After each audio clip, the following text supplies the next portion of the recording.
누가복음 12장 5개 단락에 있어서 여기는 이제 주님께서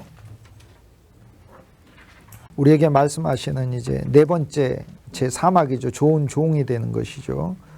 어떻게 해야 좋은 종이 되는가? 우리가 주의 종, 우리가 서로를 그렇게 이제 바라보고 있고 우리 자신에 대해서 알고 있는데 주님이 되라고 하는 좋은 종이 있잖아요. 그러니까 주님이 되라고 하는 좋은 종이고 우리들 역시 하나님이 우리에게 맡기신 하나님의 양들을 이런 좋은 종으로 만들어야 하는 그러한 일로 하나님 우리를 불러주신 거죠. 누가복음 12장 그래서 제1막에서는 주님은 영적인 얘기 하신다. 제2막에 있어서는 주님께서는 우리 안에 있는 두 가지의 그리스도를 통하여 우리의 받고 싶은 두 가지 문제를 해결을 하시죠. 땅의 것을 바라고 하나는 이루어지지 못한 것에 대하여 하나는 또 많은 것을 얻은 사람에 대하여 두 가지를 하나님은 처리를 하시죠. 세 번째, 그러한 것을 염려하고 사는 것이 아니라 하나님이 진실로 우리를 사중으로 먹이시는 것에 대하여 강력한 믿음과 확신을 가지고 살 것을 얘기를 하고 계시죠. 얼마나 감사합니까? 까마귀도 먹인다는데 왜 하나님이 믿음의 자손을 안 먹였겠어요? 그러면 저와 여러분이 물론 저는 이제 해당이 안 된다고 할 수는 있어요. 왜냐하면 저는 태어나자마자 교회 다녔기 때문에 우리 어머니가 업고 다녔어요. 내가 못 다녀도 강제로 우리 어머니가 등에다가 싣고 교회에 데리고 나왔기 때문에 예수를 그때부터 믿었어요. 그래서 어쨌든 예수 믿기 전에 이 세상에서 살 때도 하나님 까마귀였을 때도 그때 먹이셨는데 먹이신 이유는 까마귀여서가 아니라 창세전에 예정하신 하나님의 뜻 안에 주의 일을 부르시기 위하여. 그래서 우리가 주님의 품을 떠나 누가복음 15장에 나오는 험한 계곡에서 눈물 나는 인생을 살고 있을 때도 그때 우리 눈물을 닦으시며 그리스도가 우리하고 함께 계셨던 것이죠. 그래서 우리는 주님의 사랑이 우리 인생 전반에 걸쳐져 있었음을 알게 되는 거죠. 그렇죠. 주님께서는 이제 산막에 있어서 우리가 새 예루살렘을 향해 가는 길이 우리 인생길이잖아요. 우리 갈릴리에서만 있는 게 아니에요. 갈릴리에서 병자 고치고 이런 정도 삶이 아니에요. 새 예루살렘이라는 그리스도가 우리 신랑 되시고 우리 모두는 그분의 신부가 되어 영원한 살아있는 성을 우리가 만드는 게 우리 일생의 그 하나님이 성경 안에서 우리에게 주시는 과제예요. 그래서 골로새서 1장 15절 제가 한 100번은 이야기했을 거예요. 그리스도 예수를 위하여 있고 나는 그리스도 예수를 위하여 있고 그러니까 만물은 그리스도 예수를 위하여 있고라는 거죠. 그게 우리 목적이라는 거죠. The purpose of human life, the human being, human life, all its purpose is for the sake of Jesus Christ. Okay? You get it? And for His plan, for His purpose, which is eternal economy of God. Eternal economy is to build one great new living Jerusalem, composed of all new saints throughout the whole world. These people transcendent from their race, their social status, whatever they have, apart from those things, coming into Jesus Christ and to be formed into one body of Jesus Christ, which is the bride of Jesus Christ. This is the eternal economy of God. Okay? So eternal economy, not by our own effort, but by His provision. His providing His life, His nature, His essence, all He has, what He has, He supplies to us so that we are formed into His body. This is Christianity. You get it? 저는 옛날에 제가 영어 공부할 때 내가 왜 영어 공부를 해야 하는가? 나 시험 보고 점수 얻어서 내가 가고자 하는 어떤 그 길들에 있어서 필요한 것이 있어야 되기 때문에 영어를 하는 걸로 알았죠. 그런데 알고 봤더니 내가 영어를 한 거는 제가 지금에 와서야 깨닫는데 주 예수 그리스도를 전하기 위해서 내가 영어를 했더라고요. 그 전하기 하나님이 영어 공부를 시킨 거였어요. 그걸 알았더라면, 그걸 내가 젊었을 때 알았더라면, 그리고 그걸 믿음으로 취했더라면 얼마나 더 열심히 했겠어요. 영어가 고생하잖아요. 저한테 와가지고 엄청 고생한다고. 그런데 그걸 알았었으면 지금이라도 안 늦었으니까 그 불신의 완악한 마음으로 하나님을 대하지 말고 하나님이 내 인생을 사랑하고 사용하셔서 사랑하실 뿐 아니라 사용하셔서 당신의 뜻을 이루시는데 지금까지 내가 세상에서 가졌던 그 모든 지혜와 능력 그런 것들조차도 그리스도의 십자가와 부활을 통과하여서입니다. 그냥이 아니고 그냥 쓰면 안 돼요. 옛것이 막 묻어나와요. 그래서 교회에서도 사역을 막 그냥 시키려고 하는데 막 묻어나와요. 그냥 시키려고 하실 때는 알고 시키셔요. 막 묻어나온다는 거예요. 육적인 본성이 막 묻어나오고 세상에서 처리되지 못한 그 기질들이 그가 가진 재능과 그 일들을 통해서 막 나와요. 그러니까 컴퓨터 잘한다고 해서 교회 와서 컴퓨터 일 바로 맡기고 그러면 그 세상에서 컴퓨터 일을 하던 본성대로 교회 안에서 컴퓨터 일을 하게 되고, 음악도 마찬가지. 음악적 재능이 있는 사람, 그 세상의 음악의 재능은 자기의 그 아름다운 기교로 완벽하게 만드는 거예요. 그러나 찬송이라는 것은 그런 음악 차원을 뛰어넘는 거거든요. 내 영이 주를 찬양합니다. 영이 주를 찬양해야 돼요. 자기 목소리만 찬양하는 게 아니에요. 그래서 또 그거는 자기 노력으로 하는 것이 아니에요. 자기 영이 주를 찬양하니까 내 영이 주를 찬양할 뿐 아니라 내 영이 그리스도의 영에 의해 통제받아야 되거든요. 그러니까 굉장한 그 깊은 어떤 그 찬양의 누림 안에 들어가서 내놓는 그 찬양이 굉장히 멋있고 아름다운 찬송이죠.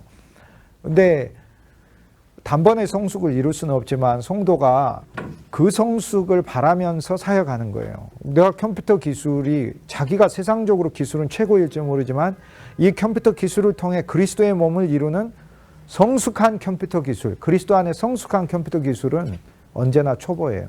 빌 게이츠를 데려다 놔도 초보예요. 교회 안에다. 왜? 성숙한 그리스도인의 컴퓨터 기술이란 주 예수 그리스도로 충만할 때 나오는 거거든요. 그게. 음악도 마찬가지예요. 세계적인 성악가 조모 씨를 데려다 놔도 똑같아요. 그리스도 예수로 충만해서 나오는 그것이 모두에게 아름다운 감동을 주는 것이죠. 물론 이제 영이 순수하고 그러면 그 자체로 은혜 받습니다. 그리고 또 그가 부족하다고 해서 우리가 은혜 못 받고 그러면 안 됩니다. 우리의 믿음은 그 상대에 의해서 또 컨트롤만 당해서는 안 됩니다. 누가 너희 기쁨을 잃지 않게 하라 했으니까 우리 기쁨을 누가 잃어버리게 하려고 해도 우리는 언제나 우리의 기쁨을 그리스도 안에서 찾아서 유지를 해야 하는 거죠. 그게 목회자들 또 하나님의 종들로서 여러분이 하는 사역에서 해야 하는 거죠. 맨날 우리 기쁨을 잃어버리게 하려고 하는 거죠. 33절 이후로는 그래서 네 번째 단락에 좋은 종이 되는 것에 대해 이야기합니다. 지난 시간에 우리는 누가복음 12장에 예수님께서 비유라고 말씀하시는 그것을 통해 비밀스러운 이야기를 하신 걸 알 수 있었습니다. 그 비밀스러운 이야기를 우리는 보았습니다. 아니 그 부자가 돈 많이 벌어서 어느 날 갑자기 하나님 품으로 부르신 거, 이게 뭔 비밀스러운 이야기입니까? 수천 년 동안 우리 인간사에 수십억 명이 그러다가 살다 갔는데, 그러나 주님이 비밀스러운 이야기라고 말씀하신 것은 이 두 개가 연결되어 있다는 거예요. 앞에서 자기의 기업을 얻고자 내가 받을 분복을 못 받았습니다 이렇게 얘기하는, 결국 이제 우리 그리스도인은 두 가지 이유 때문에 사는 거예요. 하나, 내가 얻지 못한 것을 얻기 위해 그리스도께 왔어요. 왔잖아요. 또 하나는 이제는 내가 얻은 게 많아요. 얻은 게 많아서 그리스도 안에서 내가 이거를 한번 나 자신을 개조하기 위해서 한번 살아야 되겠다 이렇게 생각하는 경우도 있어요. 물론 그 사람은 하나님을 몰랐지만 나 자신의 개조가 아니에요. 그래서 더 이상 나 자신의 개조의 종교를 종결하고 나 자신의 개조가 아니에요. 한 면에서 우리 자신 개조가 맞긴 하죠. 우리 모두가 공부하고 그러는 것에 대하여. 그러나 그것을 뛰어넘어 그리스도 예수라는 그분의 집을 짓고 그분의 곡간을 짓고 그분의 배낭을 만들고 쇠하지 않는 그분의 배낭을 만들고, 우리는 쇠하잖아요. 우리가 그릇이잖아요. 우리가 긍휼의 그릇이라 하나님 긍휼 담았잖아요. 평생. 사랑의 그릇이라 하나님 우리를 평생 사랑을 담았잖아요. 어떨 때는 하나님의 뜻에 어긋났으니까 하나님이 우리한테 진노를 담지 않았을까 싶은데 진노를 안 담으셨대요. 창세전에 우리를 긍휼의 그릇으로 선택해서 진짜로 놀랍게 평생 동안 저와 여러분의 인생에 하나님이 담으신 건 진노가 아니고 긍휼이었어요. 내가 진노라고 착각할 뿐이지. 그러니까 이제 그런 삶인데 내가 원하는 거 안 됐습니다 라는 이제 그런 차원이 하나의 종교고, 누가복음 12장에서 또 하나는 얻을 거 마음대로 얻어서, 사회에서는 그런 그 또 한 면이 있잖아요. 얻을 거 마음대로 얻어가지고 종교조차도 하나의 자기 개조를 위한 주님은 그 두 가지 문제에 있어서 우리가 주님께 나올 때 두 면이 우리한테 다 있잖아요. 곰곰이 생각해 보세요. 내가 받아야 될 마땅한 기업, 이 땅에서의 기업 내가 못 받은 거 있지 않습니까? 눈에 보이는 것들에 주님 안에서 주님이 우리에게 주시고 안 주시고는 그분의 뜻에 달려 있지만, 그리스도께서 먼저 우리에게 이야기하신 건 영원한 하늘의 유업에 대한 소망을 우리에게 갖게 하시고, 야, 네가 네 형 창고에 있는 거 나눠 가지려고 생각하지 말고 아버지의 창고에 얼마나 풍성한 것이 있는 것을 가지고 보고 그 아버지의 창고에 있는 것을 나눠주는 사람이 되라고 이제 뒷부분에 얘기하시는 거라 이거예요. 아버지의 창고, 형의 유업을 나눠주소서. 형의 유업, 아버지가 지은 창고를 그대로 느닷없이 형이 받아가지고 안 나눠가지고 가지고 있는데, 그런데 예수님은 그 이제 손 들고 내 형의 유업을 내게 나눠주십시오 하는 그 사람에게 꾸짖기만 하신 게 아니라 답 주셨잖아요. 아버지의 탐욕이 유전되지 않게 하라, 이 답만 하신 게 아니라 너 형도 그 유업이라는 것은, 그것은 불법적으로 예수님 앞에 와가지고 예를 들어서 받지도 말아야 될 것을 받게 해달라고 이렇게 말할 수 있는 용기를 가진 사람은 아니에요. 이 사람은 아주 소심한 사람이에요. 굉장히 기다렸거든. 예수님 말씀을 하다가 단락이 끝나자마자 예수님께 그 말씀 안에서의 교통을 하지를 않고 예수님의 한 얘기 속에서의 자기의 뜻을, 예를 들어 너희가 회당과 권세자들과 통치자들이 이끌려 갈 때 그곳에서 무슨 말을 할까 염려하지 말라. 하나님의 영을 내가 주어 너희들의 영역이 회당, 너희들 동네, 통치자, 너희들 지방, 온 세상의 권세자, 온 세상의 지배자, 지구적 차원으로 나갈 때 하나님의 영이 너희를 이끌고 다니며 너희를 얘기하리라는 예수님의 이 놀라운 유대의 경계를 뛰어넘는, 이스라엘의 영역을 뛰어넘는 좀 새로운 얘기, 그 교통이 안 되잖아요. 교통이 안 되고 지금 자기 얘기를 하는 거기에 주님은 꾸짖기만 하시는 게 아니라 실은 진짜 위로의 답을 주셨죠. 네 형도 좀 있으면 네 아버지 운명이 된다. 그렇게 얘기하시는 거야. 나한테 안 오면. 네 형도 그렇게 쥐고 있다가. 그러니까 되게 예수님 얘기는 어마어마한 위로예요. 너는 지금 새로운 창고에 기업을 나누는 자가 되라.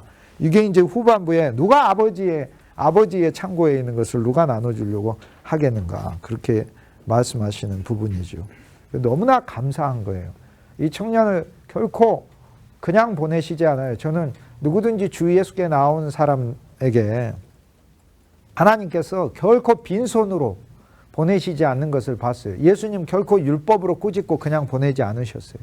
예수님은 이 청년의 마음을 위로하셨고 진리로 영원히 살 수 있는 길을 지시하셨죠. 이게 너무 감사한 거죠. 누가복음 12장 33절에 이제 그리스도의 신앙이란 무엇을 이야기하나를 주님이 이제 우리에게 얘기를 해 주셔요. 너희 소유를 팔아. 우리 소유가 뭐예요? 지금까지 살아온 우리의 관념, 우리의 지식. 이제 우리는 거꾸로 우리가 살아온 것을 파는 삶을 사는 것이죠.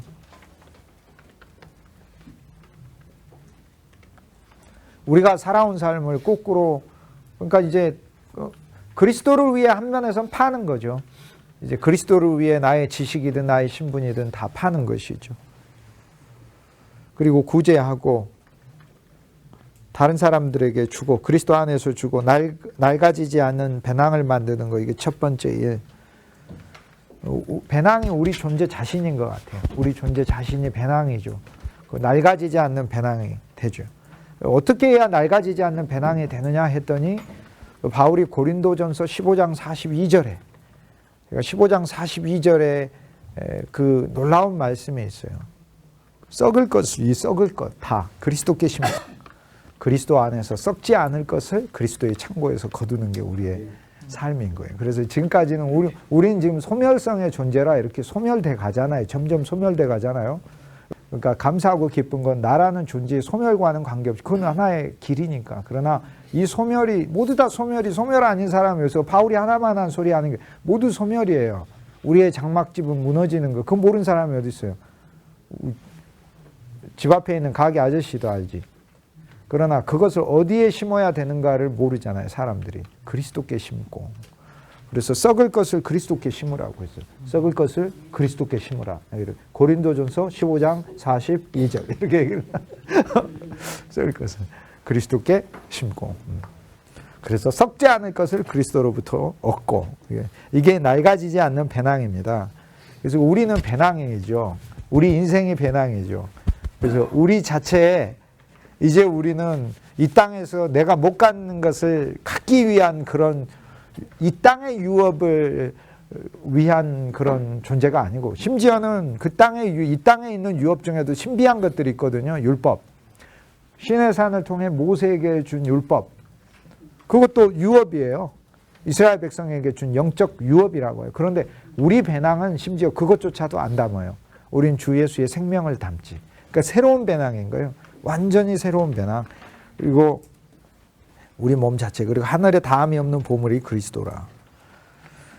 이게 첫 번째고, 두 번째, 너희 보물이 있는 곳에 너희 마음도 있고. 보물이 땅에만 있으면은 우리 마음은 땅에 속해 있지만 보물이 있는 곳에 우리 마음도 있기 때문에 우리 보물이 그리스도이고, 그리스도라는 보물을 우리가 우리 배낭 속에 둘수록 우리 마음은 그리스도께 두어지는 거고 하늘에 속해지는 것이죠. 베드로전서 1장 3절에 우리 주 예수 그리스도의 아버지 하나님을 찬송하죠. 그의 많으신 긍휼대로 그리스도 예수를 죽은 자 가운데서 부활하게 하심으로 우리를 거듭나게 하시고 산소망이 있게 하시고 썩지도 않고 쇠하지도 않는 기업을 있게 하신다. 얼마나 감사한 얘기. 그래서 썩지 않고 더럽지 않고 쇠하지 않는 유업을 있게 하신다라는 베드로전서 1장 3절의 이 말씀은 누가복음 12장에 있는 예수님이 베드로를 직접 앞에다 가르쳐 놓고 한 말씀에서 적어진 것이다라는 걸 우리가 알 수 있죠. 그 다음 12장 35절 허리에 띠띠고, 이거 지난 시간 설명했습니다. 허리 띠띠는 존재는 구약에 세 그룹이 있습니다. 첫째, 이스라엘 백성이 새로운 땅으로 출발을 할 때 순례객으로 출발을 하는 거죠. 순례객으로 출발을 하는 거죠. 히브리서 그 11장 9절에 보면 믿음으로 아브라함이 약속의 땅 안에서 살아갈 때, 체류할 때 나그네로서 거주하였다, 그렇게 돼 있어요. 그런데 그 헬라어 원문에 의하자면 그가 약속의 땅 안으로 들어가는 삶이라고 이야기를 해요. 약속의 땅 안으로 들어가며 이방국의 백성으로 산다, 이렇게 얘기를 해요. 나그네라는 말이, 나그네가 이방국의 백성. 그래서 이방국의 백성, 우리는 이 나라에서 이방국의 백성으로 살고 동시에 약속의 땅 안으로 들어가고 살면서 아브라함이 약속의 공동 상속자인 이삭과 야곱과 함께 장막 안에 거하였다, 이렇게 얘기를 합니다. 그런데 장막은 그리스도 아니고 교회죠. 그런데 이삭과 야곱과 함께 장막 안에 거하였다 할 때 그 아브라함에게 이삭은 그리스도 예수라는 오직 한 존재를 가리키고, 야곱은 자신의 가족의 확장이잖아요. 그 주의 형제들을 의미를 하게 돼요. 그래서 아브라함이 이삭과 야곱과 함께 한 장막에 거했다. 이거는 뭐 한 100가지 정도로는 풀이가 될 수 있는 규절인 것 같아요. 우리들에게 있어서. 순례자인 거죠. 추수감사절이 이제 필그림, 순례자들의 정신을 따라서 이제 이어진 절기인데, 추수감사절은 참 고민이에요. 우리에게 진짜 고민이, 왜 고민이냐면 우리가 그 추석이라는 농경 제사가 있어서 추수감사절이 되게 연결돼 가지고 농경제사 스타일로 드려요. 근데 본래 추수감사절은 그 미국의 청교도들의 추수감사에서 비롯된 거니까 농경제사가 아니거든요. 미국의 추수감사는 1620년에 메이플라워를 타고 갔던 105명이 이 항해를 1620년 9월 달에서 11월 달에 내리고 1년이 지나가지고 절반 이상의 사람들이 미국 땅에서 목숨을 잃고 하나님 앞으로 갔지만, 남은 사람들이 사랑 안에서 새로운 공동체를 이루고 드린 감사 예배거든요. 그걸 감사절이에요. 그러니까 추수감사절이 아니고 그냥 감사절이에요. 그래서 Thanksgiving Day지 Harvest Thanksgiving Day가 아니에요. 그런데 우리가 추수를 붙여버렸어요. 그러니까 어마어마한 오류가 생겨버린 거예요. 왜 오류가 생겼냐면 Thanksgiving Day를, 감사절을 드린 거지 추수감사절을 드린 게 아니라니까요. 추수를 감사한 게 아니고 Thanksgiving, 1년에, 그러니까 청교도들이 1년이 지나서 감사한 건 뭐냐면, 첫째, 새 땅을 주셔서 감사. 도착만 한 게 아니라 새 땅을 주셔서 감사. 두 번째, 새 몸을 주셔서 한 공동체를, 살아남는 한 공동체를 주셔서 감사. 그 다음 세 번째, 이곳에 있어서 하나님께서 우리에게 새 꿈을 주셔서 감사. 이제 앞으로 우리가 어떠한 민족으로 우리가 그러니까 처음에 우리가 근거가 없이 왔잖아요. 나그네가 아니고 이제 하나님이 1년 동안 방문한 사람에게 우리가 근거할 수 있는 근거를 주셔서 감사. 두 번째는 우리에게 남은 이 형제들을 그리스도의 몸으로써 주셔서 감사. 그리고 세 번째는 이곳에서 하나님이 우리를 통해 하실 그 비전에 대한 감사거든요. 그래서 굉장히 우리가 생각하는 개념하고 조금 달라요. 그런데 감사절에 추수란 말을 붙여가지고 좀 복잡해졌어요. 농경 오역이 생겨가지고 농경제사 스타일로 돼 있어서 추수감사 예배 드리면서 앞에다가 오곡백과를 가득 놔두고 있어가지고 저의 영어 심히 한때는 어렵게 했지만 그러나 그것도 틀린 감사는 아니니까. 그런데 이제 농경제사 감사하면 9월달 추석이 좀 맞는 것 같고, 근데 원래 추수감사절이 아니라 감사절의 본래 유래에 의하자면 우리가 드려야 될 감사는, 그러니까 정확하게 이야기를 하면 그 교회 자체를 주심에 감사해요. 내가 이 교회 소속임에 대하여 감사하는 절기가, 내가 이 교회 소속, 내가 예수를 믿은 것에 대한 감사. 성탄절은 예수를 선물로 주신 것에 대한, 예수님 자체에 대한 감사. 이제 부활절은 어떤 신앙의 새로움, 주의 능력을 힘입음, 그 다음 기독교가 땅에 속한 게 아니라 하늘에 속한 것을 깨닫는 그런 거라면, 감사절은 교회 자체를 주심에 대한 감사가 본질이 더 맞아요. 왜냐하면 교회가 새 몸이요, 새 공동체요, 새 땅이고, 새 예루살렘이고, 새 비전이고, 그렇기 때문에 그래요. 그래서 이제 그런 차원에서 적용을 해야 되는데, 이게 그렇지 않아요. 어쨌든 허리에 띠띠고 새 그룹이 있습니다. 우리가 허리에 띠띠고, 그래서 12장 35절 이 귀절을 볼 때 교부들은 머릿속에 새 그룹이 확 생겨나는 거예요. 우리도 누가복음 12장 35절을 가지고 말씀을 전한다. 어디 구역에 갔어요. 12장 35절 딱 꺼내서 허리에 띠를 띠고 등불을 켜는 자가 되라. 이 말씀을 가지고 전하죠. 허리에 띠 띠고 세 종류. 첫째, 순례자. 이 땅에 있는 것이 내 영원한 그 왕국이고 내가 이 땅의 영원한 주인이라고 생각하고 살지 않고, 두 번째, 누가 허리에 띠 띠요? 노예가 허리에 띠 띠잖아요. 그러니까 노예로서 언제나 주의 일에 신실한 자가. 그 다음 세 번째, 군인. 군병이 띠를 띠잖아요. 군병의 띠는 조금 더 강력한 띠예요. 노예는 허리띠를 어떻게 하냐면, 노예는 허리띠를 이렇게 띠는 게 아니고 노예의 띠와 군인의 띠가 좀 다릅니다. 노예는 옷이 이렇게 긴 걸 옷을 들어 올려서 이 단이 옆으로 퍼졌기 때문에 이걸 허리에 묶는 겁니다. 이걸 이렇게 이 허벅지 사이로 넣어서 올려가지고 이렇게 묶는 거예요. 자기 옷을 묶는 거예요. 자기 옷을. 그래서 세마포, 긴 세마포 옷을 올려서 그 옷을 가지고 묶는 거죠. 우리가 예를 들어 그 겉옷 입고 다니면 겉옷을 벗어서 자기 띠 묶는 거하고 똑같습니다. 등산 갈 때 처음엔 춥다고 해가지고 자켓 입고 가다가 한참 올라가니까 더우니까 어떻게 벗어가지고 허리에다가 이렇게 묶는 거하고 비슷하다. 군병은 띠 자체가 따로 있어요. 군병은 에베소서에 보면 6장에 보면 진리의 띠를 띠라. 진리가 뭐 실제의 띠를 띠라 이렇게 얘기하죠. 실제가 뭐예요? 그리스도 예수가 실제, 그러니까 진짜 실제. 예수님은 실제, 우리 안에 있는 실제. 그러니까 그 실제에 의해서 묶어져야 돼요. 실제에 의해서. 그러니까 성도가 예를 들어서 우리는 사랑의 띠로 하나가 되었습니다. 이렇게 찬송을 불러요. 좋죠. 사랑이 가끔 흐르기도 해요. 그런데 우리들에게 이 시간 안에 살면서 남아있는 옛 본성들에 의해서, 또 잘못에 의해서, 오해에 의해서도, 그래서 또 우리의 약한 사랑에 의해서 가끔 사랑이 끊어져 버려요. 그러나 무엇이 봉합을 시키냐 하면, 실제가 봉합을 시켜. 우리 안에 있는 실제이신 그리스도가. 그래서 진리가 아니고 리자가 없어요. 성경의 원 단어는 알레테이아, 실제예요. 실제. 실제의 띠를 띠어라. 실제로 띠가 묶어지는 것이다. 그러면 우리의 사역은 각 성도마다 그리스도가 실제로서 들어가게 해야 되겠죠. 실제.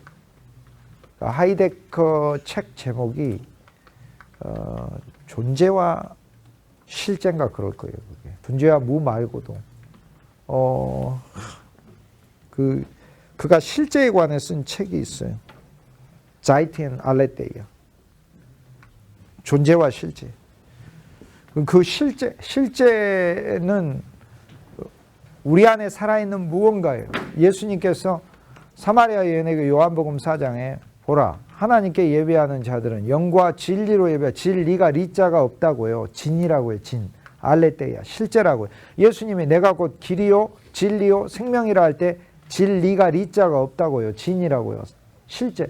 내가 실제라는 거. 예를 들어 모형이었잖아요. 다. 양, 염소 다 모형이었어요.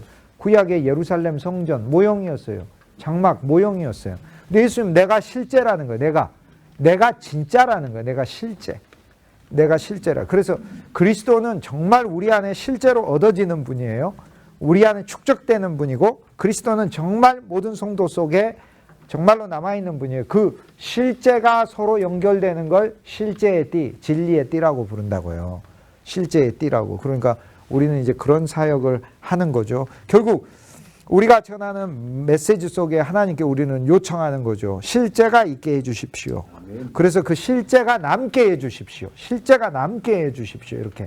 그 실제가 성도와 성도를 묶습니다. 그러니까 우리가 사역을 할 때 각자 안에 있는 그리스도가 그 그룹을 하나로 묶는 것이에요. 각자 안에 있는 그 그리스도가. 결국에 우리는 모든 성도 속에 그 그리스도가 느껴지게 하고 이 그리스도가 한 생명으로 우리를 하나로 묶는다는 것을 알게 있는 거죠. 등불이 켜지게 하라. 하나님의 말씀을 빛으로써 우리 자신 안에 켜게 하라라는 거죠. 등불이 켜지게 해야 되니까 이제 등이 있어야 될 거 아닙니까? 여러분은 다 등을 준비하는 분들입니다. 그 등 안에 이제 성령의 기름이 연료가 되고 하나님의 영이 연료가 되고 그 다음 그리스도께서 빛으로 켜시는 거죠. 우리를 이제 등불로 켜시는 거죠. 그래서 이제 12장 35절 이 말씀을 통해 우리는 이제는 그리스도 말씀을 향하여, 여기에서는 노예처럼 종의 이야기라니까 우리는 그리스도의 말씀을 향하여 그 창고로 달려가는 사람처럼, 말씀의 창고로 달려가는 노예처럼 우리는 허리에 띠를 띠고, 그러니까 어떻게 하면 내가 더 추수해야 될까, 말씀을 더 추수해서 내 안에 두어야 될까, 이런 심령으로 나아가는 거고, 우리 안에 하나님의 말씀의 등불이 이렇게 귀절을 읽을 때 그 귀절 속에 빛이 있어요. 그래서 그 귀절의 빛이 우리 심령에 켜지게 해야 하는 것이다 라는 이야기. 12장 36절에 너희는 주인이 혼인잔치에서 돌아올 때마다, 이 말씀은 진짜 재미있는 말씀입니다. 돌아올 때마다 와서 문 두들기면 곧 열어주려고 그들의 주인을 기다리는 사람과 같이 되라. 이건 지난 시간에도 제가 설명을 했습니다. 영원한 혼인잔치를, 영원에서 그분은 이미 혼인잔치를 가지셨고 시간 안에서 와서 우리의 마음 문을 두들기면 언제든지 열어주려고 주인을 기다리는 사람, 기다리는 종으로 우리는 사는 거예요. 그러니까 실은 그리스도가 우리 안에 사시는데 우리가 기다려야 될 그리스도는 혼인잔치를 이미 하고 우리 안에 오셔서 나와 하나 되고 그 혼인잔치에서 신랑으로서 오신 그 그리스도가 나와의 사랑의 교제를, 그러니까 지금 왜 혼인잔치 오시고 누구랑 결혼하셨나, 어디 딴 데서 결혼하시고 나한테 오시나가 아니라 그 영원의 혼인잔치에 내가 있었어요. 그리고는 지금 시간에 사는 나에게 있어서는 나와 하나 되시고 나와 연합되시고 나를 통하여 그분의 왕국을 이렇게 펼치시려고 그분께서 내 속에서 일하시려고 들어오니까 언제든지 내 마음 문을 열어 주 예수를 받아들이려고 하는 그런 마음의 자세가 되라, 이렇게 이야기를 하는 겁니다. 여기에서 우리의 사역이라는 것은 주 예수 그리스도와 그분의 혼인의 교제이구나, 그분을 내 신랑으로 삼아 그분을 사랑하는 것이 우리의 사역인 거죠. 그래서 주 예수를 더 사랑하게 하는 것이 이제 우리의 일이고요. 혼인잔치 이후에 우리의 혼인잔치는 이제 영원에 있어서 있었고 주님께서 마음문을 열어 매일매일 그리스도를 우리에게 더 받아들이는 일이 우리의 개인의 일이죠. 그래서 혼자서 하루 종일 가만히 있으면 되게 주님과의 그 거리가 많이 느껴져요. 그러나 우리는 이 내적인 영원의 혼인잔치에서 주님과 내가 그 혼인을 했는데 시간 안에 나를 두게 하셔서 살고 있는데 이 주님과의 교제를 더 노예로서 한다는 얘기가 뭐예요? 그분이 원하는 그 창고에 빨리 들어가서 그걸 가져와서 시키는 대로 할 노예. 빨리 가져가다 남들에게 나눠줘라. 생명을 빨리 채워서 생명을 빨리 다른 사람들에게 나눠줘라. 라는 그분의 말씀에 순종할 수 있는 그 노예로서 서 있는 거죠.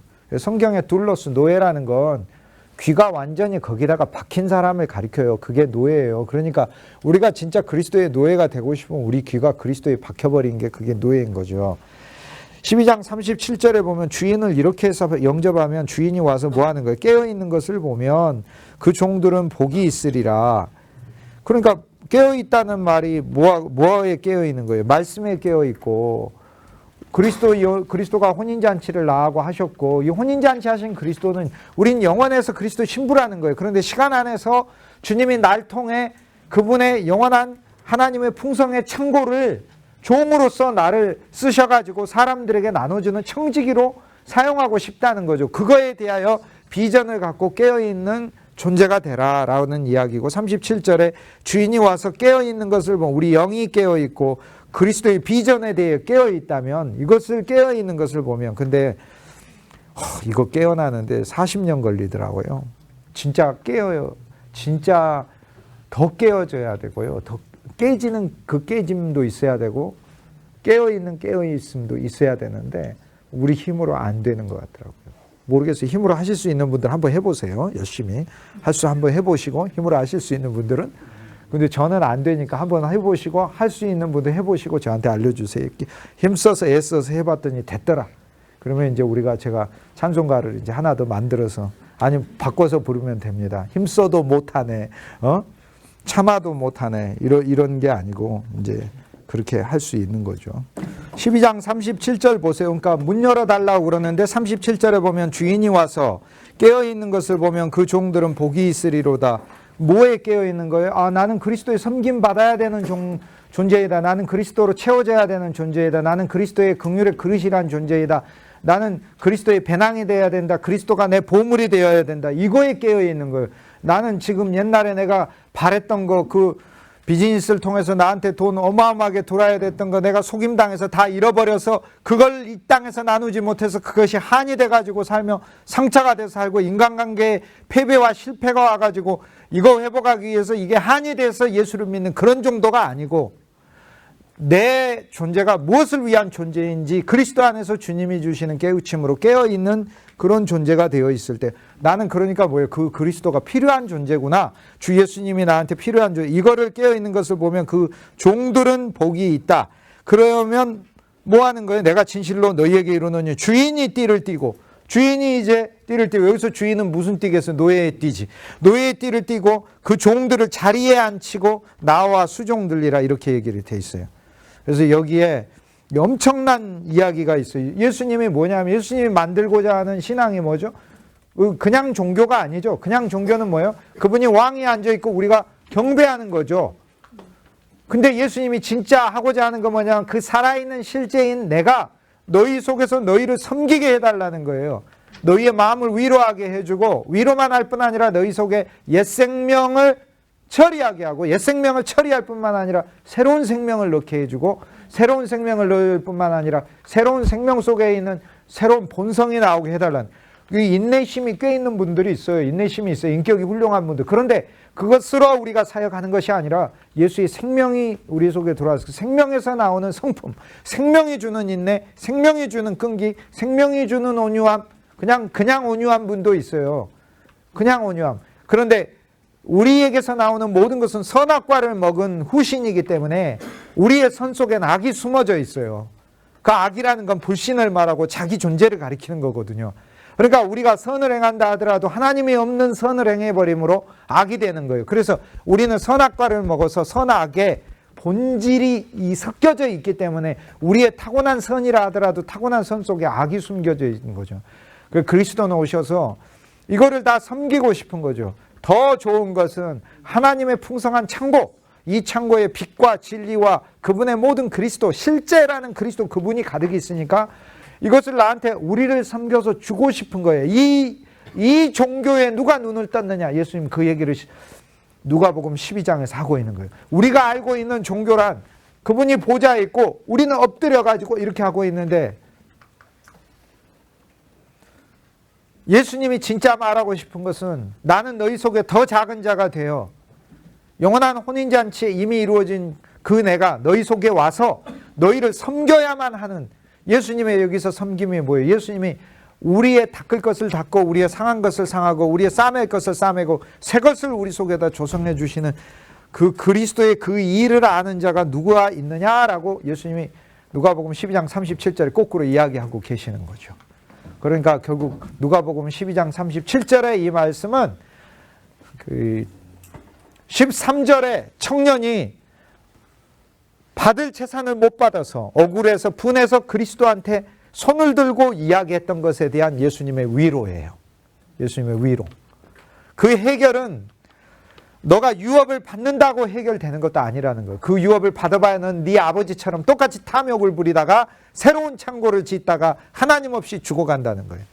그런데 새로운 창고, 하나님의 창고를 아는 청지기로만 내가 할 뿐 아니라 내가 네 마음속에 들어가 내가 너를 섬겨야 한다라고 예수님은 여기에서 거꾸로 이야기를 하고 계시는 거예요. 그래서 우리가 깨어 있어야 되는, 우리가 알아야 돼. 깨인다는 얘기가 뭔가요? 그러니까 우리의 잠이라고 이야기하고 밤이라고 이야기하는 소위 그 종교의 미몽에서 우리가 깨어나서 아, 진짜 신앙이란 주 예수님의 내 안에 와서 나를 섬기는 것이구나. 그래서 제가 그 고전 읽었던 글 중에 가장 경악스럽게 놀랐던 그 글이 뭐냐면은 마틴 루터가 그 교회 바벨론 포로 그 후반부에 쓴 글이 있는데 거기에 보면은 놀라운 말씀을 하나 해요. 그리스도는 우리 속에 종으로 와 계신다. 그분은 왕이시지만 종으로 와 계셔서 우리를 섬기기를 원하신다. 그런데 그리스도는 너무 작고 너무 미천한 존재로 우리 속에 와 계시기 때문에 우리는 그를 무시하기 쉽고 우리는 그를 간과하기 쉽다. 이렇게 얘기를 해요. 그러나 우리 자신을 그분에게 내어드리는 것이 그것이 바로 신앙이다. 이렇게 얘기해요. 그래서 예배와 삶에서 내주하시는 그리스도에 대하여 두 차원으로 깊게 얘기를 하는데 예배에서는 뭐예요? 종 대신 그리스도를 만나는 게 아니고 예배에서는 우리 안에 왕 대신 그리스도를 찬송하는 것이고 우리의 삶 가운데서는 우리 속에 종 되셔서 나를 섬기시는 그리스도. 그러니까 내 모든 삶을 그분에게 진짜 맡겨야 돼. 내 종이 되셔야 돼요. 그리스도는. 내가 하고 있는 비즈니스, 내가 하고 있는 계획, 내가 하고 있는 공부, 심지어는 내가 하고 있는 사역, 목회, 상담 모든 것을 진짜로 정말로 그리스도께 주님 당신이 내 종이시니 주님이 맡으십시오. 주님이 일하십시오. 주님이 이 일들을 하나하나 하십시오. 그게 그래서 예배와 삶 가운데 내주하시는 그리스도가 예배에서는 왕으로서 경배받으시는 것이고 우리 삶에서는 종으로서 우리를 섬기고 있는 두 그리스도를 봐야 되는데 이렇게 교회사 2000년에 이렇게 책을 쓰고 기록한 사람 제가 루터 글을 읽어보고 경악을 금치 못했어요. 그런데 이 어리석음 제가 그 글을 20년 전에 읽었어요. 뭔 소리인지를 몰랐어요. 뭔 소리인지를 몰라요. 뒤늦게 따로 깨닫고 루터 글을 봤더니 똑같은 글이 있는 거예요. 아, 내 노력의 종교가 아니구나. 내가 나를 바꾸는 종교가 아니구나. 그리스도란 주 예수님이 내 안에 와서 살아있는 실제와 생명이 되셔서 그분이 나를 바꾸시고 그리고 나 바꾸고 안 바꾸고 이런 거에 문제가 있는 게 아니구나. 그분이 빛이고 그분이 영광이라 그냥 나라는 존재 자체를 통해 그분의 빛이 드러나는 거고 나가는 거면 되는 거구나. 나라는 존재는 그것으로 쓰임받았기 때문에 그냥 그것으로 내게 영광이구나 라는 걸 알았어요. 그러니까 제가 많이 안 바뀌었다고 해서 저한테 뭐라고 하실 필요가 없다는 거예요. 그냥 나를 통해 그리스도만 나타나면 나는 된 거예요. 그냥 나는 된 거예요. 더 이상 나는 내가 바뀌고 안 바뀌고에 더 이상 나는 포커스도 없어요. 그렇습니다. 이사야서 53장에 보면은 진짜 그분의 모든 것은 우리의 맡으심이죠. 그런데 54장에 보면은 그분의 부활 안에서의 사역이 확 나옵니다.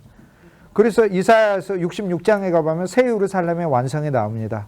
그곳에서는 사자 같은 이도 양 같은 이도 다 그리스도 안에서 함께 먹고 마시며 영원한 새 하늘과 새 땅인 그리스도 예수를 그리스도 안에서 누리는 거죠. 그런데 이걸 우리가 죽어서가 아니라 이 땅에 생명의 실제가 모두 속에 있을 때 체험이 가능해요.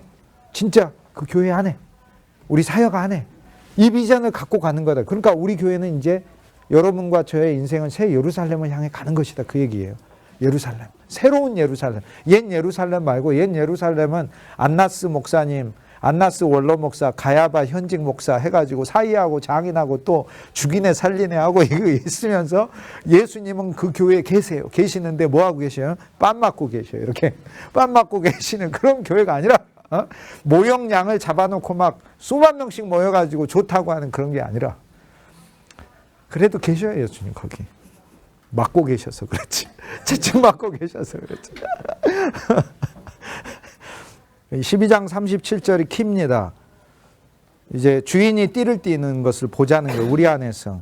이제 그리스도가 모으고 일하실 차례고 우리 안에 그리스도가 일하시는 것이고 그리스도 열심으로 나도 일하고 나도 혼인자한 치유 일하시는 그리스도를 봐요.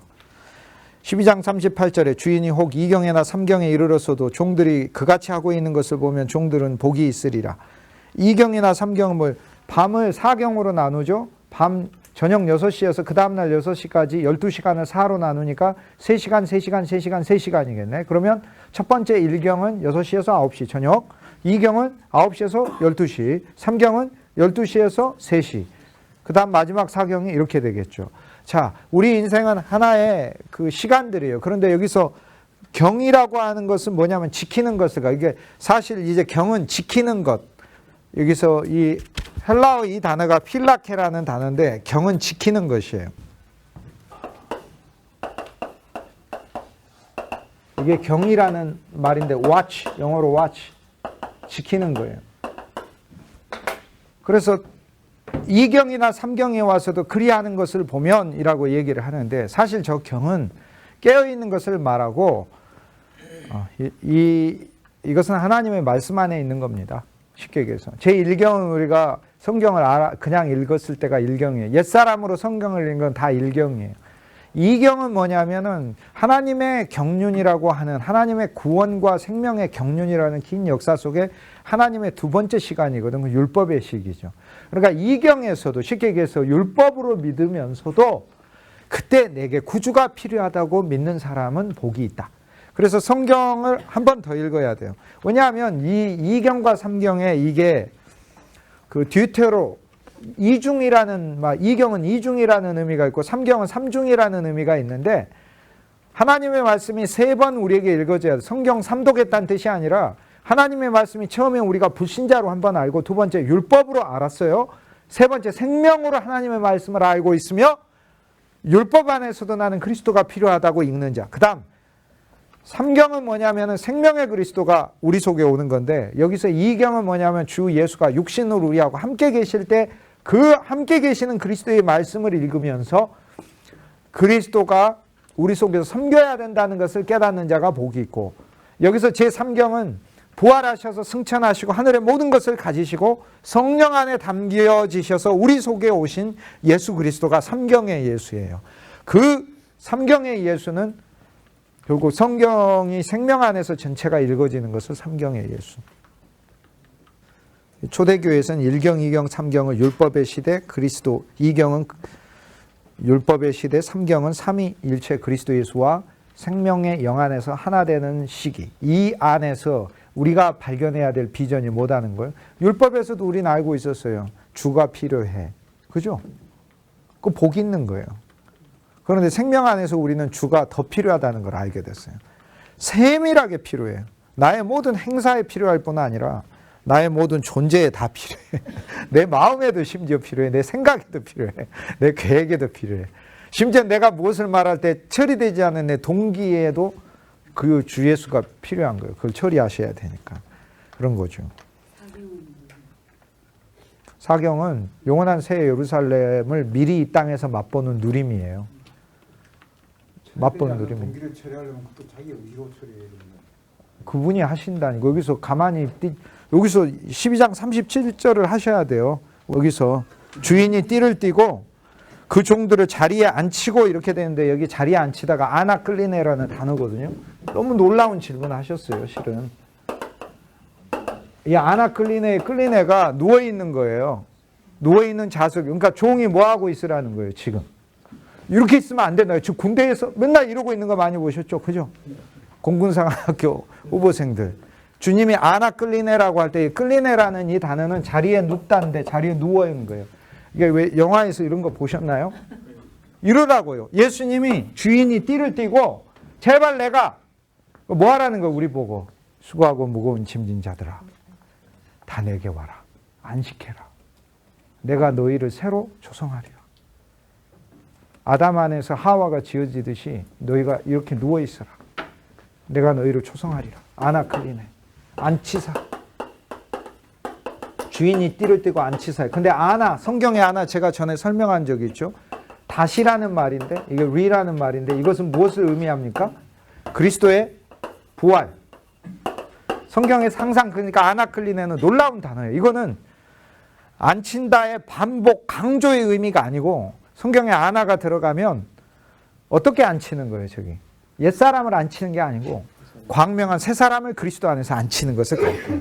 그래서 이 주인이 내게 와서 내가 이경, 하나님의 말씀을 율법 안에 들을 때도 삼경, 생명 안에 들을 때도 사경, 그분의 그리스도의 몸된 교회 안에서 그의 말씀을 들을 때도 그분이 나를 앉혀서 뉘어서 그분이 나를 뉘어서 부활 가운데 나를 새롭게 뉘어서 내가 제발 너희를 섬기게 해달라라고 얘기를 해요. 그렇다면 오늘 우리들은 우리의 신앙과는 진짜 100% 오늘 누가복음 12장에 오면 정말 엄청나게 다 바꿔버려야 돼요.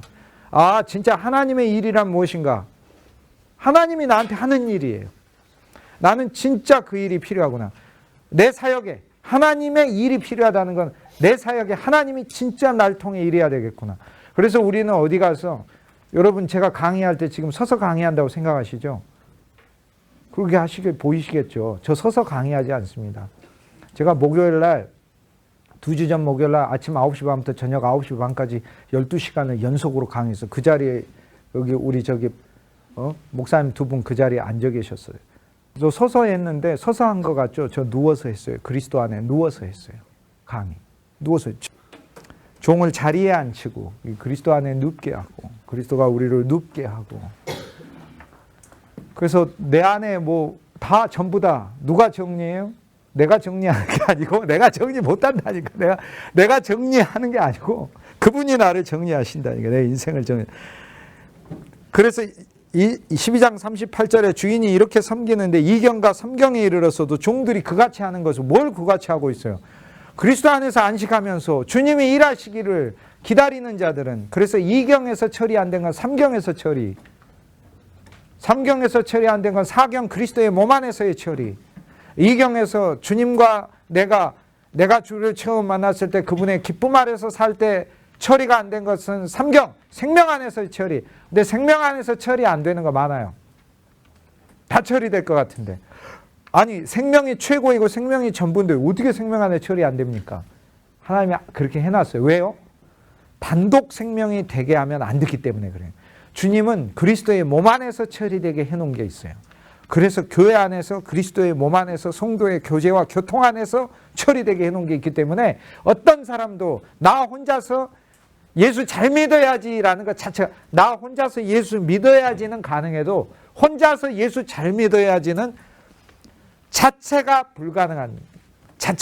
왜냐하면 생명의 성숙은 단독 생명으로 결코 하질 않아요. 그리스도의 몸 안에서의 성숙. 그래서 제가 서로 주변 사람에게 인사시킬 때도 내 속에서 꺼려하고 잘 인사하지도 않고 하는 그 타고난 그 본성이 그리스도의 생명 안에서 처리돼야 되는 걸 비전을 보고, 그러나 그 처리는 그리스도의 몸, 교회 안에서 더 처리되는 것이다. 그 얘기입니다. 그래서 주인이 2경이나 3경에 종들이 그같이 하고 있는 것을 보면 종들은 복이 있다.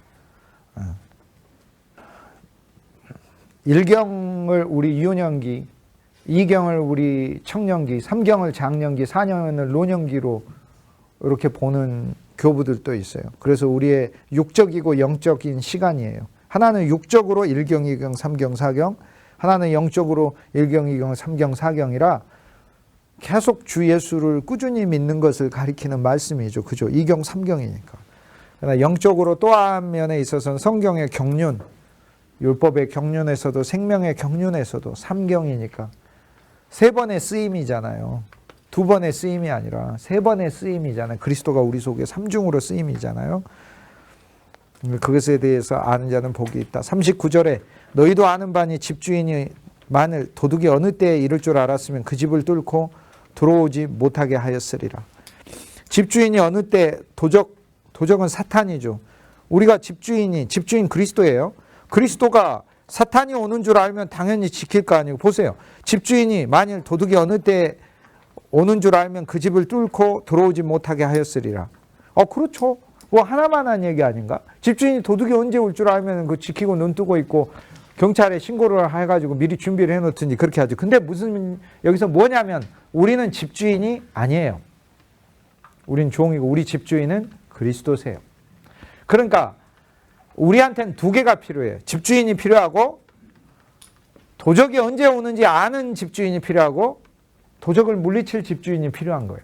그래서 주님 뭐라고 얘기하냐면 너희 인생의 집의 주인인 내가 도적이 언제 올 줄을 아니까 내가 있으면 너희 인생을 너희의 이 세상이 훔치지 못하도록 사탄이 훔치지 못하도록 절망이 훔치지 못하도록 내가 지키리라 이렇게 얘기를 하시는 거예요. 그래서 그리스도의 말씀은 본인이 집주인이 되셔가지고 그러니까 집주인이 알면 그 집을 뚫고 들어가지 못하게 하였으리라 이렇게 얘기를 할 때 듣는 사람은 뭐냐면 아이고 집주인이 그거 어떻게 알아요? 모르지. 집주인이 모르고 도둑이 왔다 가지 이렇게 생각하는 거예요. 그러니까 당연하죠. 그 반응은 당연한 반응이죠. 근데 거기서 하나 더 생각해야죠.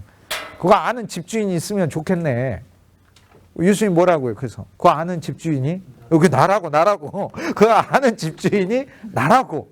그래서 내가 너희 마음속에 내가 너희를 허리띠를 두르고 섬기는 종이며 집주인이에요. 왜냐하면 그 집 주인이 올 때 열어주라고 했잖아요. 그런데 집 주인이 뭐 하고 있는 거예요? 종이 되신다고 얘기를 하시잖아요.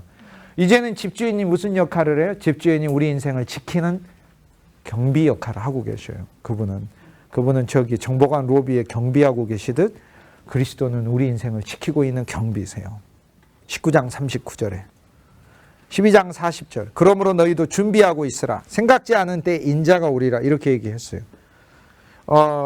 도둑이 와서 사탄이 와서 집인 우리를 훔치고 우리 집을 차지하려고 하지만 인자가 생각지도 않은 때에 와서 그리스도가 막아내시는 거예요.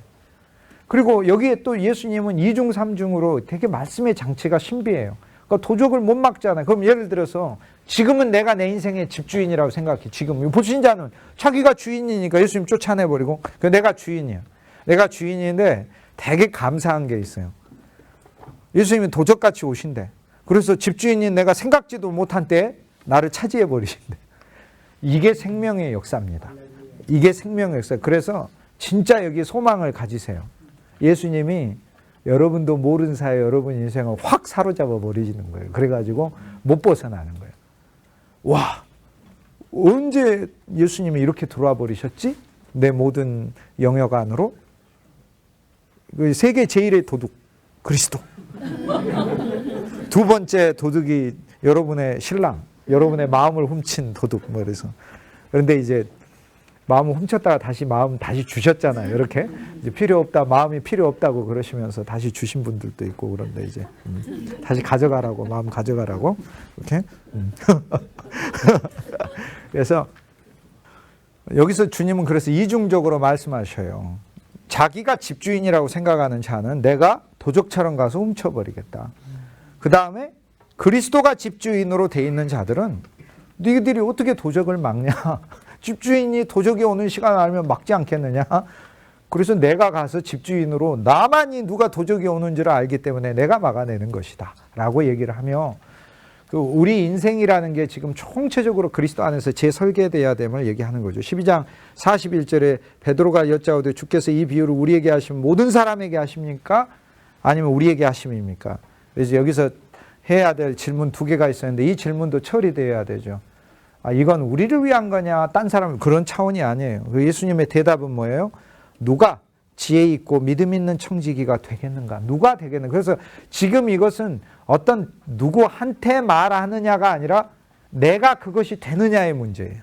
내가 그것이 되느냐의 문제. 이 문제로 주님은 우리에게 오픈해 놨어요. 그래서 지혜 있고 그리스도를 지혜로 삼고 삶의 원리로 삼고 믿음 있는 그리스도를 신뢰하는 청지기. 청지기란 단어는 오이코스노모스. 가진 것을 나눠주는 자를 청지기라고 하죠. 오이코스노모스.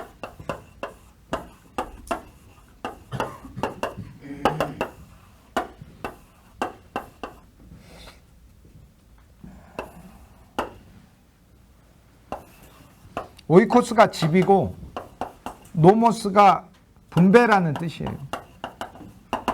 오이코스 노모스가 나온 단어가 이코노미예요. 경제. 오이코스, 이코가 오이코스의 헬라어로, 노미가 노메오, 노모스의 동사형이에요. 나눠주다, give, 주다. 그 경제가 뭡니까? 돈 버는 게 경제가 아니고 지배해서 나눠주는 걸 경제라고. 국가가 지배인 거예요. 그럼 경제가 잘 돌아간다는 게 뭐예요? 골고루 잘 나눠진다는 것을 의미해요. 그게 본래 경제 의미인데 돈 많이 벌어들인다는 의미로 싹 바뀌어버렸어요. 돈 많이 벌어가지고 저장한다는 이야기가 어디 나오기는 하는데 성경에 어디 나오기는 하죠. 그죠? 누가 돈 많이 막 벌어서 저장한다냐. 누가복음 12장에. 그렇죠. 그러니까 지금 진짜 주님은 그게 경제가 아니고 자기의 집에 풍성하게 있는 것을 나눠주는 것을 경제라고 불러요. 그러니까 경제인이에요. 청직이라는 말의 정확한 뜻은 경제인이에요. 이게 경제인이에요. 우리는 전국 경제인 연합회인 거예요. 그러니까 영적인 면에서 이게 진짜 경제인이에요. 이코노미 단어니까 오이코스 노모스가. 그래서 오이코스는 집, 노모스는 분배. 그래서 오이코스 노모스 경제인, 분배하는 자. 이 집은 그리스도의 집이고 하나님의 우주적인 집이고 새 예루살렘이고 우리는 노모스, 나눠주는 자죠. 나눠주는 거. 분배. 노미는 노메오, 나눠주는 거니까. 그래서 이거를 성경에서는 오이코스 노모스를 집에서 분배하는 자라는 의미로, 분배자라는 의미로 청지기라고 쓴다고요. 그러니까 청지기가 경제인인 거예요. 그러니까 본래 경제인은 돈 버는 자가 아니에요. 하나님의 곳간에 있는 걸 나눠주는 자. 이게 경제의 본 뜻이에요. 그래서 경제란 단어 자체가 성경에서 나온 단어예요. 오이코스, 노메오. 집, 모든 것이 집이에요. 국가가 집이에요. 그러니까 가정으로 생각해야 돼. 모든 것은. 회사 사장도 자기가 집이라고 생각해야 돼. 이 공장, 회사가 집이에요. 여기서 나눠주는 것. 그것이 하나님의 원하시는 경제의 본 뜻이라는 거예요. 그 12장 42절에 이제는 누가 오이코스 노모스 청지기가 되겠네. 이제는 종만이에요. 종은 뭐예요? 그리스도 예수가 날 섬겨야 하는 거죠. 그 다음 청지기가 되는 거죠. 그래서 주인이 그 집을 맡기고 때 안에서, 때를 따라, 때 안에서, 그러니까 필요한 때, 위로의 때, 또는 용기를 내야 될 때, 또는 새롭게 출발해야 될 때, 또는 사망했을 때, 그 때를 따라, 때 안에서 양식은 뭐겠어요? 그리스도 예수지. 하나님의 말씀이지. 그들에게 나누어 줄 자가 누구냐? 또는 양식은 하나님의 집안에 있는 풍성이에요. 풍성이신 그리스도. 이것을 나눠줄 자가 누구냐라고 예수님이 물어요. 그러니까 누구에게 묻습니까? 라고 질문하니까 누구냐라고 예수님이 되물어요. 누구냐? 누가 되겠느냐라는 거예요. 납니까 아닙니까의 대상의 문제가 아니라 내가 그것이 될 것인가 아닐 것인가의 문제가 모두에게 열려 있다는 거예요. 그래서 오늘 우리들에게 이게 열려 있는 거예요. 아버지로부터 집을 넘겨받아 예수님은 우리들에게 양식을 공급하려고 오셨고 누가 이 아버지 집에 창고에 있는 것을 받아서 가져가게. 아버지 집은 그럼 누구? 아버지 집도 그리스도 예수죠. 아버지 집도. 12장 43절에 주인이 이를 때 그 종이 그렇게 하는 것을 보면 그 종은 복이 있다. 이렇게 얘기를 합니다. 그 종이 청지기의 일을 하기를 원하시고 청지기가 종이라는 것은 이 일에 매였다는 거죠. 그래서 종이 청지기가 되는 일을 원하시고 청지기가 종의 일을 하기를 원하신다라는 거예요. 자, 이 두 개념, 이 개념만 설명하도록 하겠습니다. 종이 청지기가 되기를 원해요. 종은 뭐예요? 그리스도한테 내가 매인 거예요. 청지기란 뭐예요? 하나님의 풍성한 창고인 그리스도 안에 있는 모든 것을 나눠주는 게 청지기예요. 자, 그럼 우리는 종으로 일하고 청지기로 일하죠. 교회 식당 봉사를 해요. 종으로 일한다는 건 뭐예요? 그리스도가 내게 이 일을 통해 많은 이들을 먹이시는 이 일에 내가 신실함으로 일한다는 거예요. 여러분이 공부도 종으로서 하는 건 뭐예요? 기왕에 하는 바 열심히 하는 거예요. 그런데 청지기로 한다는 것은 무슨 뜻이에요? 이 공부에서 배운 그리스도라는 풍성한 양식을 만인에게 나눠주는 것이 내 본질이라는 것을 깨닫는 거예요.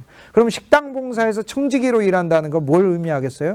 사랑을 나눠주고 음식을 통해 믿음을 나눠주고 기쁨을 나눠주고 그러나 이제 불평을 나눠주고 원망을 나눠주고 막 이렇게 돼. 그 불평의 청지기, 원망의 청지기 막 이렇게 돼서 청지기를 정말 성실하게 사탄의 어둠의 불신의 청지기를 성실하게 수행하는 그런 너무도 성실하게 수행을 해요. 막 그 한 그릇씩 담아가지고 막 주고 가는 그래서 하는.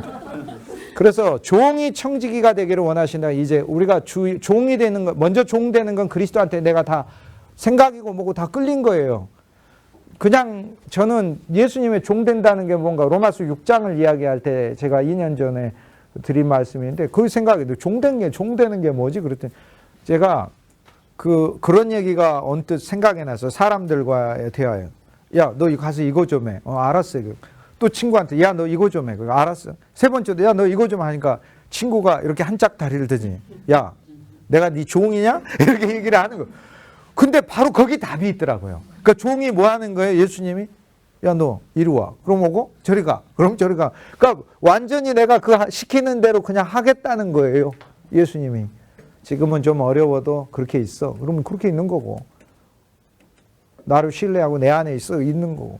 그건 청직이라는 뭐예요? 그게 아니고 하나님의 풍성한 창고를 발견하여 창고 속에 있는 보물을 나눠주는 역할로 하는 거다. 그러면 청지기가 종이 된다는 것은 무슨 말씀이에요? 여기 예수님이 청지기가 종이 돼야 된다 그렇게 얘기를 하니까 청지기의 일을 종처럼 하는 거죠. 그러니까 청지기의 일이 종처럼 되는 것이다. 이렇게 말씀을 합니다. 12장 45절에 청지기가 마음에 생각하기를 주인이 더디오리라. 여기서 주인은 뭐냐면 그리스도 예수의 재림을 뜻하기는 하지만 그런 정도로 피상적인 단어가 아니에요. 예수님 오시기를 되게 기다리는 분이 있는데요. 계시록 21장에 보면 그거 정확하게 진리에 입각한 아주 선명한 그 진리의 주장은 아니에요. 계시록 22장에 보면 새 예루살렘이 와요. 성령과 신부가 하나 돼가지고 영원한 모든 공동체가 그리스도 안에서 완성된 채로 오는 게 우리의 최종 결과예요.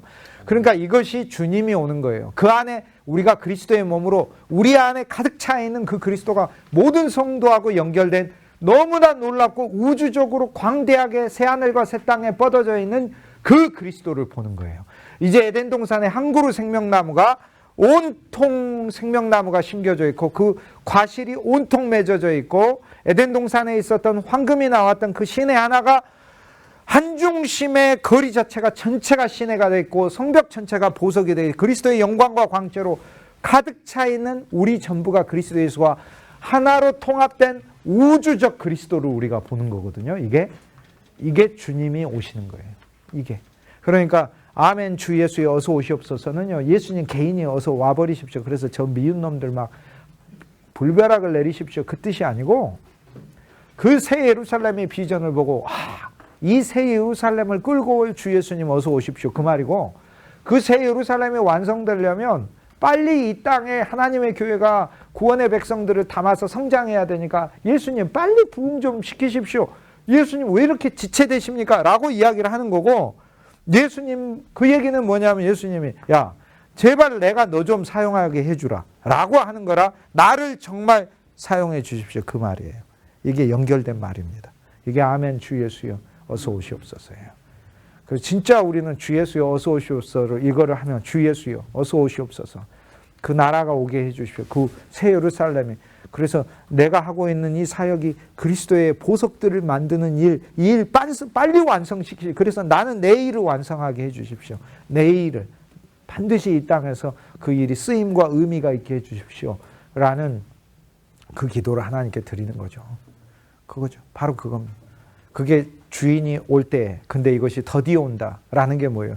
내가 섬기는 사역 안에 새 예루살렘에 지어지는 일이 더디오고 그리스도의 새 예루살렘으로 지어지는 일이 더디온다고 하여 게으르는 것, 다시 율법으로 되돌아가고 다시 자기 노력과 이벤트 목회, 프로그램 목회, 세상의 여러 가지 기술 목회로 되돌아가 보고 그렇게 하는 자는 그렇게 하면서 뭐 하고 있는 거예요? 주인이 더디오리라 하여 내주하시는 그리스도 예수가 영원한 새 예루살렘 안에서 오는 것을 더디온다고 생각하여 남녀 종들을 율법으로 때리고 자기는 먹고 마시고 취하고 세상 것으로 먹고 마시고 취하고 율법으로 남녀 종들을 때리고 막 그런 데잖아요.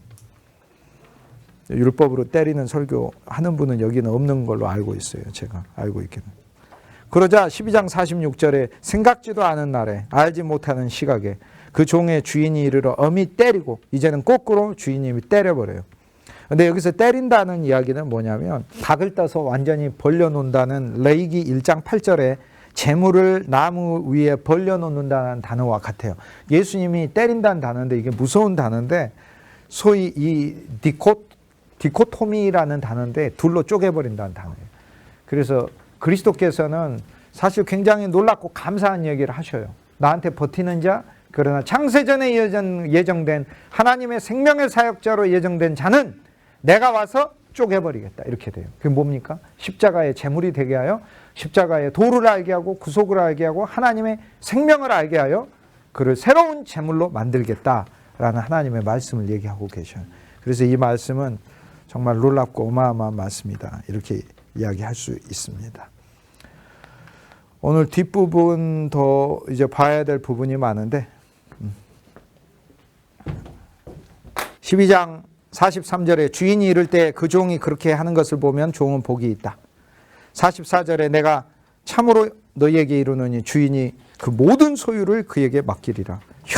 얼마나 더 좋습니까? 42장 43절 42절 43절 더 많이 맡게 되는 거죠. 그리스도의 풍성에 더 알게 들어가게 되는 거죠. 오늘 12장에 보면 후반부는 다음 주에 하도록 하겠습니다.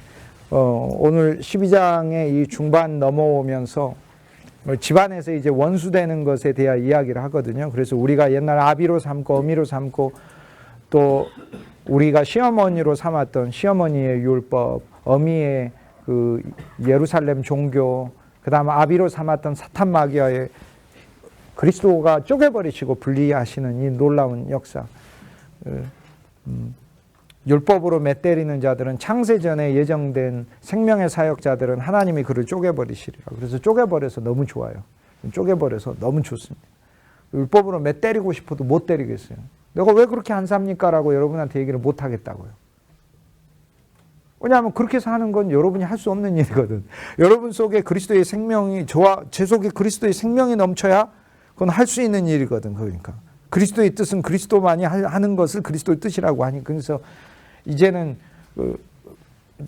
주님의 매를 창세전에 예정된 자는 십자가 안에서 우리가 주님이 우리를 쪼갰고 이것을 끝까지 거부하는 하나님의 어떤 그 경륜 바깥에 있는 사람들에게서는 주님이 그분의 때에 그분이 율법의 매를 때리시겠죠. 그래서 쪼개버리시겠죠. 그의 사역과 그의 일과 그의 인간 자체를 쪼개버리시겠죠. 12장에서 주님이 우리에게 말씀한 건 종이라고 이야기를 할 때 우리가 흔히 생각하는 그런 개념이 먼저는 아니에요. 우리가 생각하는 어떤 그 주제들을 놓고 막 일하는 그런 종교로부터 주님은 전혀 정말 우리 안에 내주하시는 그리스도가 모두를 섬기게 하는 거죠. 그러면 오늘 우리는 우리가 사람들에게 주의 말씀을 전달하고 그럴 때 우리의 상담의 내용에서도 사람들에게 주의 말씀을 그리스도라는 이름을 꼭 넣어서만이 아니에요. 그리스도의 영을 넣으라 이 말이에요. 그리스도의 영은 그리스도의 이름보다 더 중요해요. 그리스도의 영을 넣는 거죠. 영을. 내 언어와 내 마음과 내 표정 속에. 하나님을 신뢰하는 한 사람의 영이 흘러가야 되는 거지. 내가 이야기를 할 때. 그래서 그 영이 그 사람을 섬겨주기를 바라고 내가 전하는 말씀 속에 살아있는 말씀 속에 있는 영과 생명이 사람들을 바꾸게 하는 거죠. 보세요. 말씀을 내가 지킨다 이렇게 생각하는데 말씀을 내가 지킨다고 했을 때 어떻게 됩니까? 말씀이 되게 막 움직이는 불독 이상이에요. 그걸 내가 못 끌고 다녀. 그러려면 어떻게 해야 돼요? 불독을 죽이든지 사정없이 패버리든지 해가지고 막 이래서 끌고 다니는 거예요. 말씀을 내가 지킨다고 할 때 이 말씀은 움직이는 불이고 움직이는 물이고 움직이는 영이라니까요. 그러니까 말씀이 나한테 이렇게 왔을 때는 말씀이 날 사로잡아 갖고 날 끌고 다녀야 내가 지켜지는 거지. 그래서 우리가 하나님의 말씀을 보고 그 안에 있는 영과 생명을 죽여서 문자로 만든 다음에 이것을 내가 지키려고 하는 이러한 종교에서 주님이 우리를 탈출시켜서 모든 말씀은 말씀과 영이 그 안에 살아있어서 그 말씀과 영이 나를 이끌어가게 하는 것이다. 그래서 우리가 전달하는 모든 메시지들 속에 이 비전을 가지면 우리는 내가 이 사랑하는 우리 가족과 이웃과 지체와 성도들에게 전하는 이 말씀 속에 그리스도의 영과 생명이 있어 그들 심령 속에 주님이 그들을 섬기며 그들 속에 그리스도라는 실제를 남기겠구나라는 비전을 보게 된 예수님이 그 얘기를 누가복음 12장에서 하고 있는 거예요. 이것으로 이루어지는 게 예루살렘을 향해 가는 길이다 라고 얘기하며 처리해야 될 자세, 종의 자세를 얘기했습니다. 오늘 이상으로 마치도록 하겠습니다. 감사합니다.